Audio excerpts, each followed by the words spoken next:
I'm Commander Spolstra of the Royal Dutch Navy and you're watching TNT News. Hello and welcome to Den Helder, the submarine base of the Dutch Navy.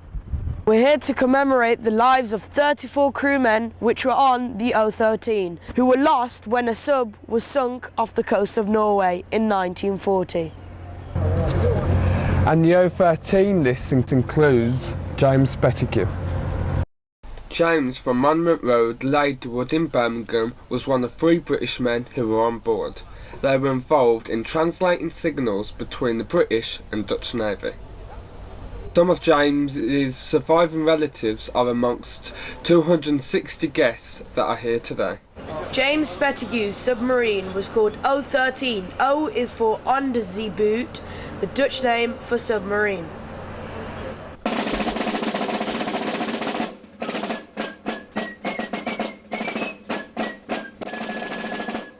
Submarine officers and enlisted crew are still on patrol in the deep. All of them had the courage of the highest order. They fought against tyranny. They showed bravery and they gave our generation a better world. We will never forget. Special guest was 98-year-old Pete de Jong, who was awarded the Distinguished Service Cross of the United Kingdom for his services and leadership on the submarines during World War II. And he also served as a Prime Minister of the Netherlands for 4 years until July 1971. The guests were taken on board a frigate called the 7th Province. She went into service in April 2002 at a cost of around 600 million euros.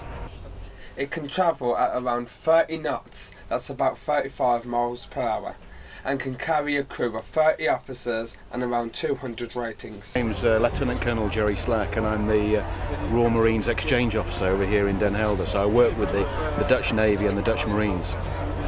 And why did you come here today? I came here today to represent the British government and also the Defence Attaché on behalf of this ceremony, for Oscar 13. So just for UK representation. What did you like about the ceremony? I thought what they put on today was absolutely fantastic. Actually the ceremony down at the wharf, watching the submarine go to sea, putting a submarine and a frigate to sea as well, and actually making the submarine dive and putting this all together is fantastic. It's good for the families as well. A modern submarine, bromvis, the name translates as brown fish or porpoise, sail the longest.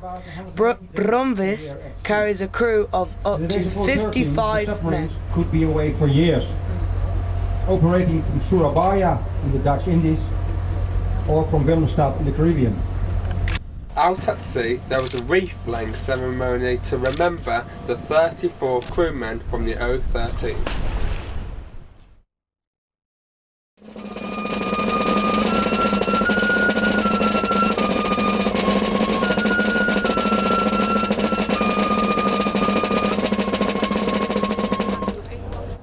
This is what the Spettigue relations thought of the ceremony. I thought it was very moving, very touching.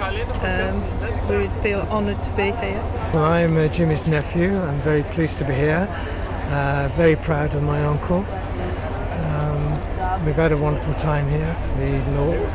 The Dutch people have looked after us extremely well. Jimmy Spettigue was my great uncle. And it feels really important to be here today, particularly on behalf of my grandmother Dorothy Spettigue, who was Jimmy's sister. We remember her saying that he was her favourite brother, so it's nice to represent the family and be at such an important event such as today.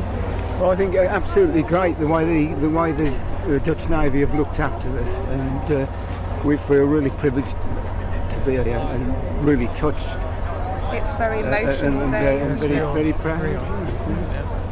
This is TNT News International. On the North Sea. With the Dutch Navy. To do the interview. You are? Yeah. All right. Hello, my name's Roberto, and what do you do and what's your name?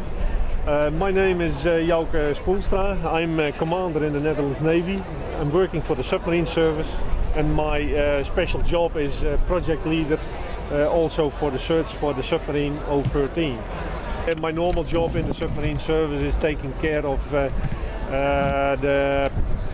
in-service support of submarines, so make the submarines go to sea at the right time for the right number of days in the year, and to keep submarines safe. I see you got a knighthood there. How did you get that? Oh, that was amongst other things also for the project of 013, but it's for the general work in the submarine service, the general work in the Navy, and for volunteer jobs like 013, and so a lot of work, all to do with ships. The whole event was filmed for a major documentary that will include coverage of the undersea search for the wreck. It is being coordinated by a man called Wilke. With divers and try to make an identification, and only if they are sure and they look for the hatches on the deck and they look for all sorts of things they know about the wreck. That process can take up to 4 to 6 weeks, and only if they know for sure, and then they will communicate to the rest of the world that they found it. Then they are going to, before that they are going to inform, of course, relatives before everybody has got to know it. Our project includes three chapters. First chapter is, of course, the mystery, what happened. We spoke to a lot of historians in Germany, in the Netherlands, in Scotland, trying to put all those pieces together and find out what really happened. But we should only know when they find the wreck, of course. The second chapter is the relatives, their stories, the sisters, the brothers, the sons, children, grandchildren. And the third chapter is actually the expedition itself. These three stories we intercut into one documentary. TNT hope to include extracts from that documentary in a future programme.